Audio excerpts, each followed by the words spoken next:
Dios les bendiga, amados hermanos y amigos.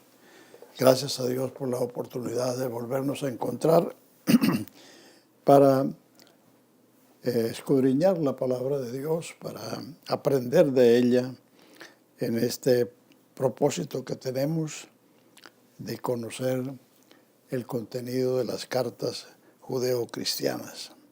Hoy voy a leerles a partir del verso 32 del capítulo 10 de Hebreos hasta el verso final, 39. Pero traed a la memoria los días pasados en los cuales, después de haber sido iluminados, sostuvisteis gran combate de padecimientos. Por una parte, ciertamente con vituperios y tribulaciones, fuisteis hechos espectáculo, y por otras llegasteis a ser compañeros de los que estaban en una situación semejante. Porque de los presos también os compadecisteis, y el despojo de vuestros bienes sufristeis con gozo, sabiendo que tenéis en vosotros una mejor y perdurable herencia en los cielos. No perdáis, pues, vuestra confianza, que tiene grande galardón, porque os es necesaria la paciencia, para que, habiendo hecho la voluntad de Dios, obtengáis la promesa. Porque aún un poquito, y el que ha de venir vendrá, y no tardará, mas el justo vivirá por fe. Y si retrocediere, no agradará a mi alma. Pero nosotros no somos de los que retrocedemos para perdición, sino de los que tienen fe para preservación del alma. Esta parte, el escritor trae a la memoria o recuerda los padecimientos que sufrieron o que estaban sufriendo los hermanos israelitas que estaban dispersos por las tierras del Ponto, Galacia, Capadocia y Bitinia, donde habían sido expatriados por causa de su fe. Como hemos leído, ellos sufrieron el robo de sus bienes con gozo y sufrieron grandes padecimientos porque los israelitas que se convertían a Cristo, los padres los desheredaban y también los maldecían. Y esta situación de persecución y de tribulación era una de las causas que los llevaba a ser tentados a volverse al judaísmo. Habían varias causas. Una de ellas era esta. Otra era el hecho de que ellos, estando habituados a un templo que era una de las maravillas del mundo antiguo, a un culto pomposo con los sacerdotes con ropajes bastante elegantes, bastante sofisticados, y era un culto único entre ellos y que se hacía en el templo. Y ahora los cultos, las enseñanzas, la adoración se hacía en los lugares públicos y por las casas, como dice Hechos 5:42. O sea que había un contraste muy marcado entre las prácticas que ellos tenían antes y las que ahora tenían como cristianos. A eso se sumaba las persecuciones que hemos leído, los vituperios, las cárceles y el de ser desheredados y ser maldecidos por su propia familia. Eso los llevaba a pensar que era mejor volverse a las prácticas antiguas, o sea, al judaísmo, y todo esto lo sufrían o se estaba dando sencillamente porque no tenían un claro conocimiento del Hijo de Dios y de su obra redentora. Como hemos dicho antes, esta carta es una explicación comparativa para mostrar la excelencia y superioridad del nuevo pacto sobre el anterior, que era figura, que era sombra, que era preliminar de lo que había de venir. Y entonces, tanto el escritor de Hebreos como Pedro en sus cartas, estaban alentándolos, mostrándoles que ellos, por el nuevo nacimiento, por pertenecer a la iglesia de Cristo, ahora tenían una esperanza en los cielos, un galardón, como dice aquí, una mejor y perdurable herencia en los cielos. No perdáis vuestra confianza, que tiene grande galardón. La herencia de ellos era la tierra de Canaán, que Josué repartió a las 12 tribus, era la herencia de las familias de Israel de generación en generación. Por eso no era vendible ni cambiable. Por eso aquel incidente cuando el rey Acaz quiso cambiarle la heredad a un israelita, dijo, dame tu heredad y yo te doy otra mejor. Él dijo, lejos sea de mí que yo venda la heredad de mis padres. Entonces la herencia de ellos era la tierra y su vocación, su meta es la tierra. Pero lo que hacía la diferencia ahora y por lo cual se les animaba es precisamente porque tenían una mejor y perdurable herencia en los cielos, porque la tierra la perdieron muchas veces. Entonces la poseyeron sus enemigos y ellos fueron expatriados. Pero ahora, por el nuevo nacimiento,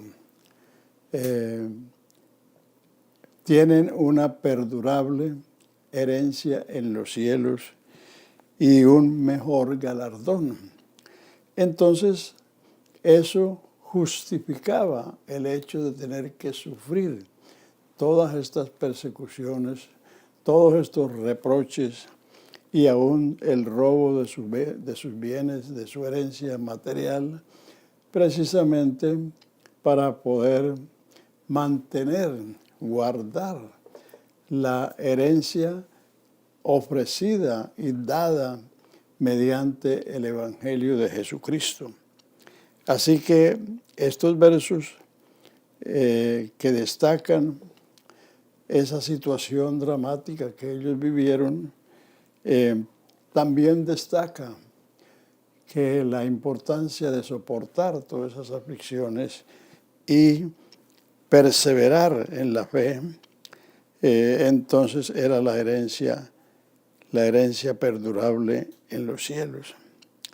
Y además les dice, porque os es necesaria la paciencia, para que habiendo hecho la voluntad de Dios, obtengáis la promesa. La paciencia se aprende con la tribulación. Todos los seres humanos somos impacientes, pero la tribulación enseña la paciencia. Eso lo dice Pablo en el capítulo 5 de Romanos. Dice que no solamente nos gloriamos en la esperanza de la gloria de Dios, sino que nos gloriamos en las tribulaciones, sabiendo que la tribulación produce paciencia. La paciencia prueba, y la prueba esperanza, y la esperanza no avergüenza, porque el amor de Dios ha sido derramado en nuestros corazones por el Espíritu que nos ha sido dado. Así que usted no pida paciencia, porque usted pide paciencia, el Señor le manda la tribulación para que se la enseñe. Entonces lo que uno tiene que pedir es gracia y fortaleza y sabiduría para soportar las aflicciones, como le dice Pablo a Timoteo, soporta las aflicciones, haz la obra de evangelista, cumple tu ministerio. Las tribulaciones vienen por causa de Cristo. Cristo dijo, si esto le hacen al árbol verde, ¿qué no le harán a la rama seca? Él es el olivo, nosotros somos las ramas. O sea que por eso Él dijo también a sus discípulos, en el mundo tendréis aflicción, mas confiad, yo he vencido al mundo. También les hizo otra promesa, que casi los cristianos no la mencionan. Seréis aborrecidos de todos por causa de mi nombre, pero en vuestra paciencia poseeréis vuestras almas. Ni un pelo de vuestra cabeza caerá, sino que en la paciencia van a poseer lo que Dios les ha prometido.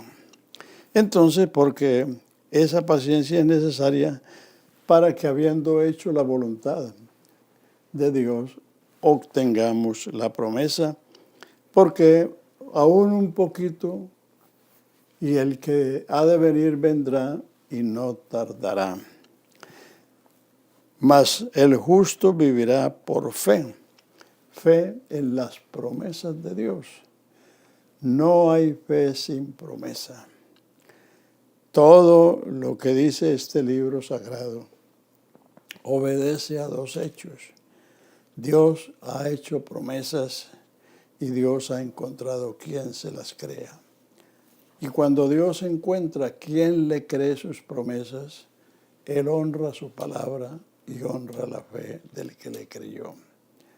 Por eso el capítulo que vamos a tener más adelante, el capítulo 11, es una lista desde Abel hasta los profetas, una lista milenaria de lo que Dios ha hecho a través de la fe de todos estos hombres: Abel, Enoc, Noé, Abraham, Sara, Isaac, Jacob, José, Moisés, Josué, Jefté, Bará, Sansón, David, Samuel, que por la fe conquistaron reinos, hicieron justicia, alcanzaron promesas, taparon bocas de leones, evitaron filo de espada, apagaron fuegos impetuosos, pusieron en fuga ejércitos extranjeros.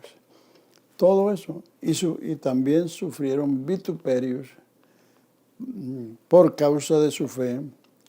Ahí tenemos el ejemplo de Mardoqueo en el reinado persa.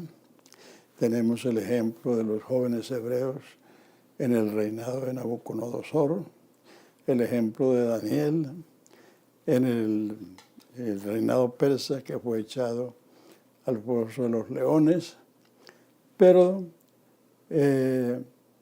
los leones no le hicieron nada, como está escrito, taparon boca de leones. Los jóvenes hebreos no se quemaron, aunque los echaron atados y con sus vestidos, con sus turbantes. Cuando salieron no tenían ni olor a humo, ni olor, sencillamente porque había una promesa en el capítulo 43 de Isaías, 43 de Isaías, que dice: así dice Jehová, creador tuyo, formador tuyo, oh Israel, no temas porque yo te redimí, te puse nombre, siervo mío eres tú. Cuando pases por los ríos, estos no te ahogarán, y cuando pases por el fuego, la llama no te quemará. Porque a mis ojos fuiste honorable y yo te amé. A Egipto he dado por tu rescate, a Seba y a Etiopía por ti. O sea que por eso es necesaria las tribulaciones. Y estas cosas vienen para purificarnos. Las tribulaciones son el fuego, como dice el apóstol Pedro en su primera carta, capítulo 1, versículos 6 y 7. Dice que si por vosotros os gozáis, aunque ahora no le veáis, y aunque ahora por un poco de tiempo, si es necesario, seáis probados en diversas pruebas, lo cual se hace para prueba de vuestra fe, que es más precioso que el oro, Y el oro, aunque se prueba con fuego, así también la fe es probada para que sea hallada en alabanza, gloria y honra cuando Jesucristo sea manifestado. Así que la invitación de esta última parte del capítulo 10 es la invitación a, mediante la fe, sobreponernos a las aflicciones que puedan venir en cualquier tiempo y en cualquier situación. Basados en la fe, dice la antigua versión, es pues la fe la sustancia de las cosas que se esperan y la demostración de las que no se ven. O sea, la fe es una sustancia que alimenta el espíritu y el alma, y la fe es una fuerza, es un poder. Por eso, por la fe es que somos vencedores. Por la fe vivimos. Resistid al diablo en la fe y de vosotros huirá. O sea que la fe no es una idea vaga en la mente, es una sustancia que alimenta el espíritu y el alma y fortalece la vida de la persona para soportar las aflicciones y, habiendo acabado con todo, estar firme y estar glorificando a Dios por el privilegio y la oportunidad de hacer la voluntad de Dios. Pero nosotros no somos de los que retroceden, sino de los que tienen fe para preservación del alma. En la próxima ocasión vamos a hablar de la fe que agrada a Dios y la fe que Dios honra. Porque todo el capítulo 11, donde se describe lo que estos hombres y mujeres vivieron a través de la fe, entonces lo que ha hecho Dios en este caso es honrar la fe que tuvieron. No está honrando la persona, sino la fe que tuvieron.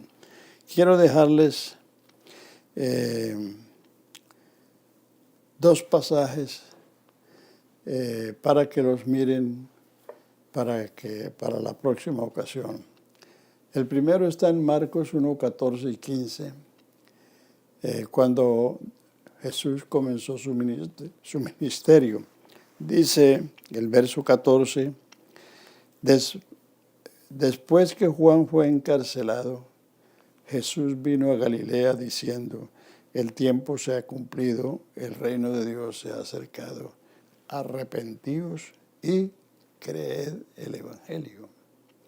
Esto no se lo dijo Jesús a gentiles, a paganos, se lo dijo a su propio pueblo, porque su propio pueblo creía en la ley, creía en el Antiguo Testamento, pero no habían visto el evangelio que estaba plasmado en Génesis, en la ley, en los profetas y en los salmos.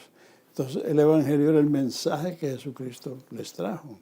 Entonces los exhorta arrepentidos y creed el evangelio. El otro pasaje está en los Hechos 14, 26.